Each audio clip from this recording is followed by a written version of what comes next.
Magandang araw po sa inyong lahat, lalong-lalo na po sa ating mga aspiring homeowners dyan na nangangarap pong magkabahay.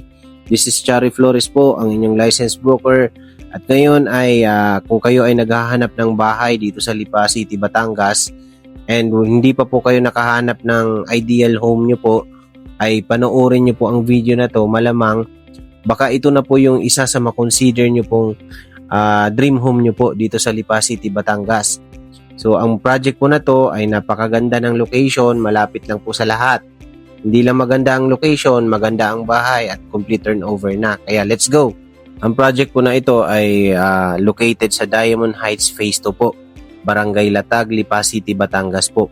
Approximately po 6 to 8 minutes lang po ito papuntang bayan po na mismo ng Lipa kung saan nandun yung lahat ng commercials, bilihan, simbahan, schools, at saka supermarket po and palengke po. Meron po tayong 3 bahay na ino-offer dito pero ang ipapakita ko po sa inyo ngayon ay si Jade House model po. So lahat ng houses po natin dito ay modern design. Ngayon ang gagawin po natin ay pupuntahan po natin mismo ang project mula po sa mismong bayan ng Lipa. Magagaling po tayo sa bandang gitna ng Robinson and Lipa Cathedral.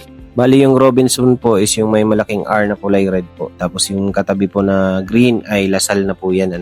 So dito po tayo mag-umpisa sa bayan ng Lipa. So mula po tayo dito sa may Mercury and Jollibee po. So itong papuntang right side ay papuntang Chaong po yan. Antipolo del Norte and Padre Garcia.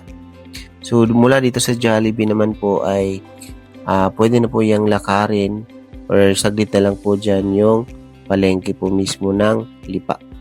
And then on your right side banda, approaching po tayo ng cathedral po mismo ng Lipa. So, malapit lang po dito. So, I think mga 8 minutes from here. 6 to 8 minutes po from here going to the main entrance po ng Diamond Heights po. So meron lang po tayong traffic light doon sa bandang unahan kaya naka-stop po tayo. Pero ito po ay wala po tayong inedit tuloy-tuloy po yung video natin. So kung ano yung under dito, natural na flow po yan ng mga sasakyan sa mga oras na to. So ang video po na ito ay taken po natin around mga bago mag 2:30 po. Gawa ng sa area kasi na to ay naghahatid din po ako ng school ng anak ko po dito sa mismong bayan po. So nag-aaral po kasi yung panganay ko. Anyways, yung nasa bandang right side nyo, yan na po yung dinaanan natin na cathedral.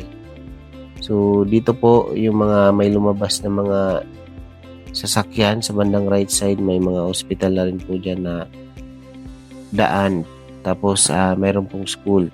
Itong sa bandang kulay green na yan, ng mga glass sa bandang left side po, yan po ay hospital po, Yan po yung pinakamalapit na hospital dito po sa Diamond Heights. And then, yung may malaking building po na yan, sa ground floor po ay meron pong mini-mart. Pero actually kasing laki na po siya ng supermarket just like Robinson Supermarket po. Tapos may enough parking din naman po siya kasi meron po siyang parking sa may basement po. Yun po yung isa sa marirecommend ko pong bilihan kasi mura po talaga. Aside po yan sa may Pure Gold na malapit lang din naman kasing layo lang din po sila if galing po kayo sa Diamond Heights. So itong way na to, yung pa left side po ay papuntang Pure Gold po yan. So, natatanaw na po natin yung Pure Gold dyan. Hindi lang po hagip ng video po natin ng camera nitong sasakyan po. Pero malapit na lang po talaga yung Pure Gold. So, di lang natin madadaanan kasi. Kasi galing po tayo ng cathedral. So, mula po doon sa Pure Gold, diretso po doon. Diretso po doon ay malapit na rin po doon yung SM. So, ayan, tuloy-tuloy lang natin. So, ang kagandahan kasi nito sa subdivision na to ay malapit lang po siya sa bayan, at tapos kapag pumasok tayo mamaya sa subdivision, mapapansin nyo na parang nasa province pa rin siya kasi maraming mga puno na nakapalibot. Kumbaga, parang tahimik, ganun. So, yun ang maganda kasi malapit kayo sa lahat pero ay tahimik yung subdivision or area nyo. So, ayan. Dito naman sa area na to, hindi po tayo binabaha, no? So, talagang yung lipa kasi ay naturally po ay mataas na po talaga yung kanyang above sea level ba yung tawag doon? O, mataas na yung kanyang natural na terrain ng lipa. So, may mga portion po ng lipa na downhill, meron mga portion naman po na rolling. Dito sa sa Diamond Heights po ay may portion na mataas, may portion na mababa, pero hindi po binabaha yung mga portion na mababa po kasi mataas pa rin po siya. By the way, yung ating amenities po dito sa Diamond Heights po na ay complete na rin po meron tayong clubhouse, basketball court, landscape parks, children's playground. Ang maganda pa dito, sa pinaka main entrance po kasi ng subdivision ay meron na pong mga refilling stations, tapos meron na rin pong mga bilihan ng mga basic na goods po, yung mga bigas, mga iba pang kailangan po. Meron na po doon. If halimbawa na talagang busy kayo, hindi kayo makapunta sa bayan or sa palengke, ay wala po kayong dapat ipag-alala kasi meron po kayong mapagkukuhanan or mapagbibilhan, no? Doon sa mismong pagkalabas lang ng subdivision. Kahilera lang din po, no? Kaya yun ang isa sa mga advantage nito. Tapos kita nyo naman yung daan din po natin papunta sa subdivision ay kumbaga maganda na po siya, no? Naka-asphalt na po siya. Though hindi pa po buo na nalagyan po ng asphalt. Pero at least po, compare po dati ay mas maganda na po yung road conditions natin papunta sa subdivision po na to. So, here we go. Andito na po tayo sa entrance po. On your right side po, bago po yung entrance po ay ito na yung ating refilling station na sinasabi po sa inyo. Tapos sa bandang unahan naman po, andyan po yung may mga tindahan na malalaki na bilihan ng mga basic na needs nyo po. So, ito po yung pinaka main entrance po natin papunta sa subdivision. And then, mauna po yung phase 1. Then, next na yung phase 2 kung saan located po yung bahay na titingnan po natin ngayon.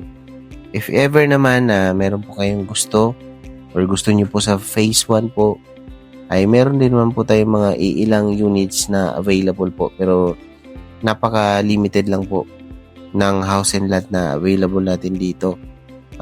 Pero kung lot only naman, meron din po tayong available kung gusto nyo ng lot only at kayo na lang yung magpapatayo ng bahay. Meron din po.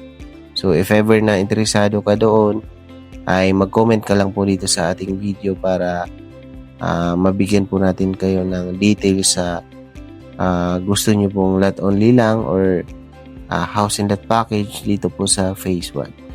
So, ito po yung ating clubhouse, no? Bandang yung nadaanan po natin. Nandun na rin po yung ating swimming pool. Then, malapit na po tayo sa phase 2. Mukha lang pong parang konti lang yung bahay na itayo. Gawa ng itong mostly kasi nang nasa main road po ay mga lot only yung ino-offer. So, nabili na po yung majority po dyan. So, ilan na lang po yung ating available. So, ito po yung entrance, no, ng ating phase 2. And may sariling entrance po yung ating phase 2. Hindi po siya dire-diretso na walang gate. So, meron din siyang sarili. Yan.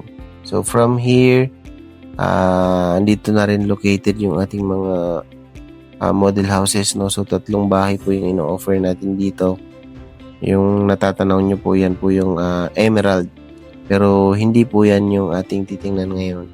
So, yung jade house po yung titingnan natin. So, let's go muna. Diretso po tayo. Ikot po natin yung subdivision. So, ito po, phase 2 na po ito, no? So, lahat na nakikita nyo po ay meron po tayong available dyan. So, mamaya sa bandang dulo po ng video na to ay papakita ko po yung ating sales map kung saan makikita nyo po yung ating inventory. So, yung mga nasa bandang left side nyo po, yan po yung ating mga workers barracks, no? Kumbaga, para habang nagawa sila ay meron silang pahingahan. Tapos, dito na rin sa loob, yung mga ibang materyales ng construction ng bahay po. Diyan na rin. So, ang kagandahan dito kapag bumili po kayo ng bahay ay meron po silang 10 years na warranty sa structural po. So, ang kagandahan pa nito ay meron silang sarili talagang contractor or in-house yung contractor nila. So, yung gawa ay talagang alam nyo na pulido at hindi magkakaproblema gawa ng doon talaga sila trained sa paggawa ng mga ganitong klase ng bahay. So, hindi na sila kailangang mag-adjust kasi ito na yung talagang ginagawa nilang mga bahay. So, alam nyo na yung ibig ko pong sabihin. Kapag may iba-iba kasing contractor na nagawa, ay hindi pare-pareho yung workmanship, no? So, ito yung mga mga ongoing construction ng mga bahay po na dito sa phase 2 po. So, yung iba po dito ay meron na pong nakatira, no? So, yung iba ay for turnover pa lang yung mga bahay. Tapos, yung mga ibang location po dito ay wala pang nakatayo po pero sold na po. Itong mga blocks po na iniikutan po natin, especially yung mga natatanaw nyo na may mga constructed na po na bahay, yan po yung sold out na po yung hilera na yan. Yung bandang likod na lang po yung meron pang available na, no? So, mamaya makikita nyo naman sa map na mukhang konti lang yung na-construct pa ng mga bahay, pero makikita nyo po sa sales map na talagang marami na pong nabibiling mga units po dito. So, dito po ang kagandahan sa Diamond Heights ay complete turnover na. So, papakita ko po sa inyo. So, ito po si Jade House model, no? So, ang bahay po na to ay merong 3 bedrooms, 3 regular bedrooms.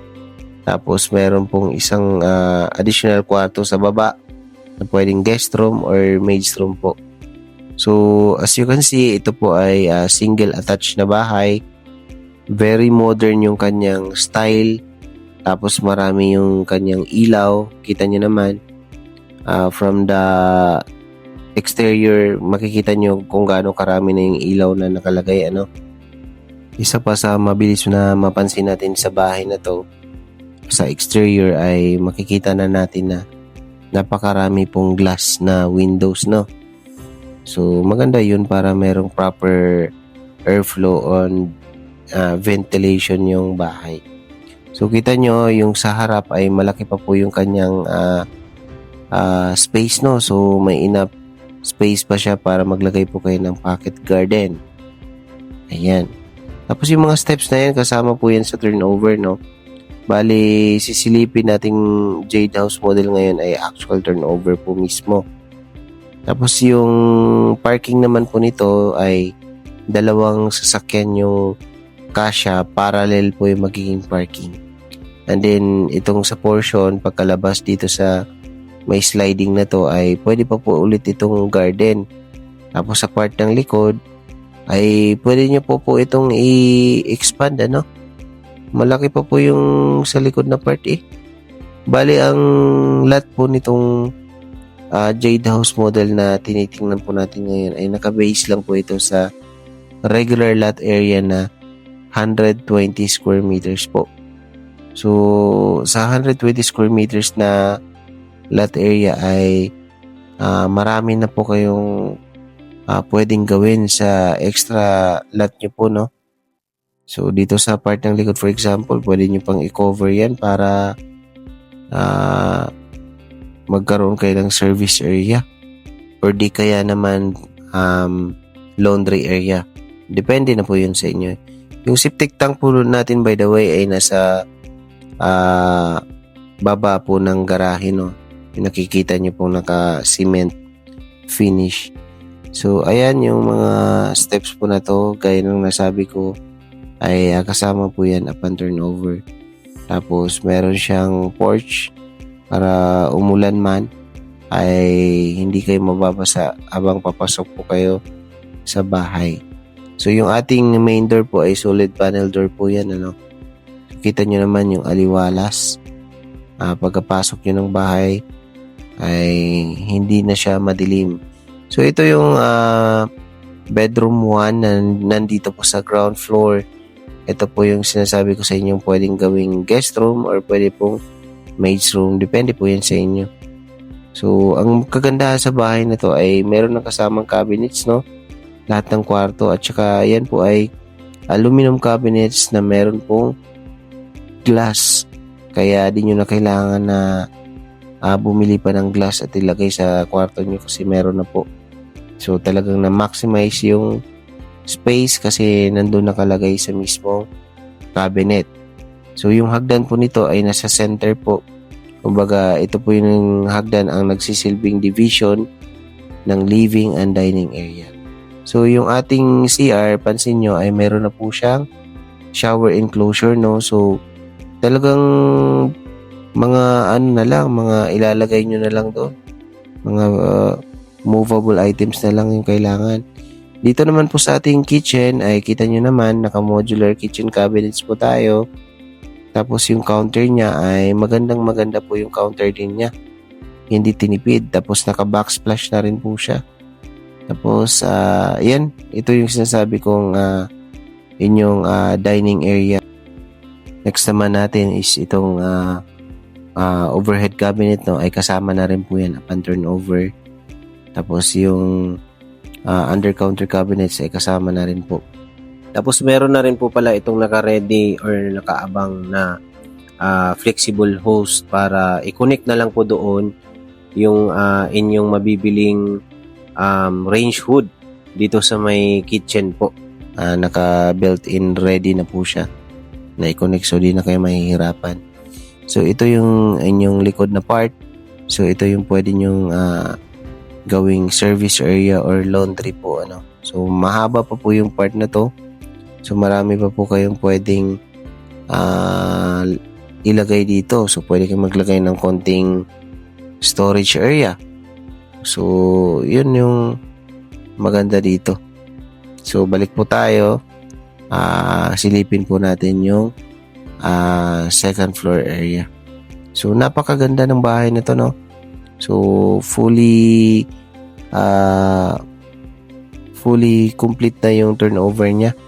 Kumbaga meron ng tiles, meron ng ceiling, lahat po. As in, personal gamit nyo na lang po yung dadalhin nyo kapag lilipat po kayo sa bahay or kapag ito turnover na po yung bahay sa inyo.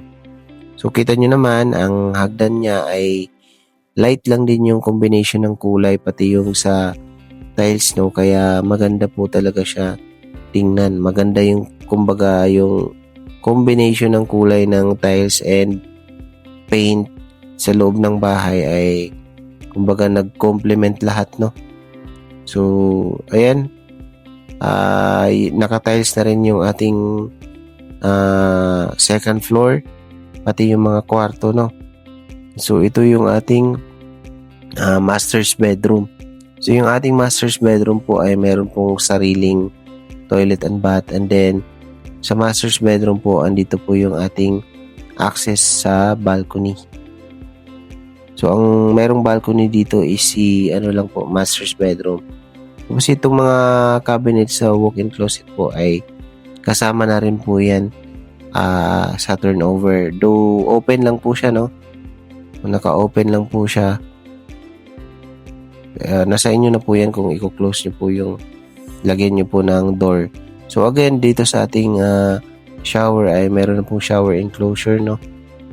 So, saan kayo makakakita ng bahay na ganito kaganda yung turnover finish?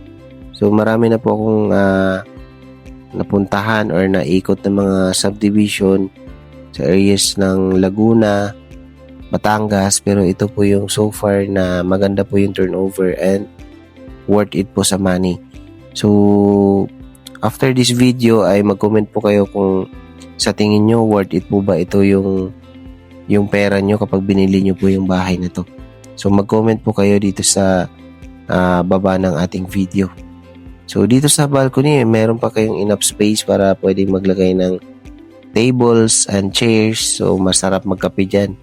Sa umaga, lalo na po dito yung climate sa Lipa po or weather sa Lipa na talaga namang malamig. So, ito po yung common toilet and bath natin dito sa second floor. So, meron rin po siyang shower enclosure po. So, ito po yung ating bedroom 1 or bedroom 3 na located po dito sa second floor. Tapos, meron na rin po siyang built-in na aluminum cabinets na meron po siyang mirror. Diba? So, social. At saka complete na po talaga. Let's go po sa kabilang kwarto. So, yung tatlong kwarto po ay located po dito sa second floor, no? Yung isang kwarto lang po sa baba. So, halos kasing laki lang po ito ng kabilang kwarto. Dalawa lang po itong bintana nito. Kasi andito kasi yung extra lot sa gilid ng kwarto na to. Doon sa kabila kasi na firewall na po yung dikit nun. So, again, meron po siyang aluminum cabinets na kasama. So, if ever na meron po kayong question or interesado po kayo sa bahay na to, ay mag-message lang po kayo. Kung gusto nyo po magpa-schedule ng tripping, ay schedule po natin ng tripping or schedule po natin kayo ng viewing para makita nyo po ng personal yung project at saka yung mismong bahay. So, regarding sa computation, ay ilalagay ko po yung computation after this house tour, no? Sa bandang dulo po ng video na to. So, ang bahay po na to ay pwede po nating ipasok sa bank financing, Pag-ibig financing, and in-house financing.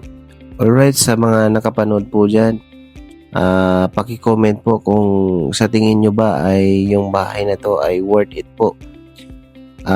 Para sa price na makikita nyo po later of this house tour po. At kung nagustuhan nyo rin po yung ating video, ay paki-like and paki-share na rin po and paki-subscribe na rin po para mayroon po kayong update sa mga next na videos na i-upload po natin.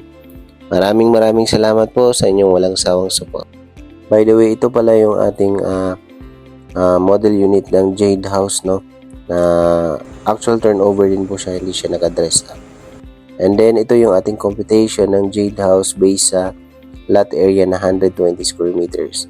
So, total contract price po ay 6.7 million, 50,000 ang reservation. Net down payment po natin ay 1,296,000 mahigit. So, yan po yung ating babayaran sa loob ng 36 months. So, meron tayong option 1 na step-up payment. So, first 12 months, 21,000. Next 12 months ay 32. And so on po. Sa option 2 naman po ay pwedeng fix for 12 months nyo lang babayaran. Tapos pwede rin pong straight ng 36 months nyo po pwedeng bayaran yung down payment. Then yung ating loan balance ay 5.3 million.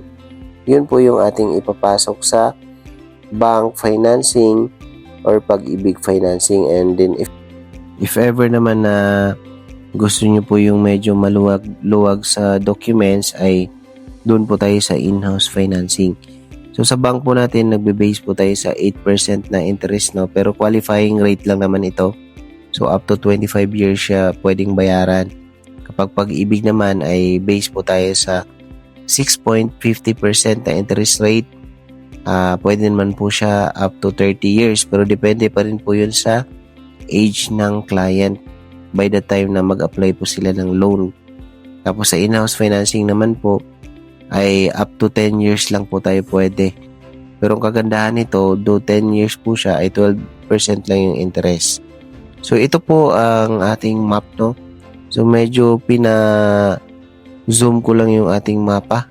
So sa bandang yan yung nakikita nyo mga nakapula-pula po na yan ay mga sold units po na yan. Pero kung gusto nyo po ng mga corner units ay meron pa rin naman po tayong available na corner units. Regarding naman po sa computation ng corner units ay i-message nyo na lang po ako directly sa aking Viber and WhatsApp number po para mapag-usapan po natin, para makita rin natin kung alin ba sa available units yung mapipili nyo po para mabigyan kayo ng exact na computation ng unit po na yon. So ayun, maraming salamat po sa inyong walang sawang suporta at panonood sa ating channel. And sana po ay makonsider nyo po na makapag-like and makapag-subscribe sa ating channel, and i-share nyo na rin po sa mga interested po sa family nyo po or friends nyo po. Yun lang po, maraming salamat and see you po sa next video natin. Bye!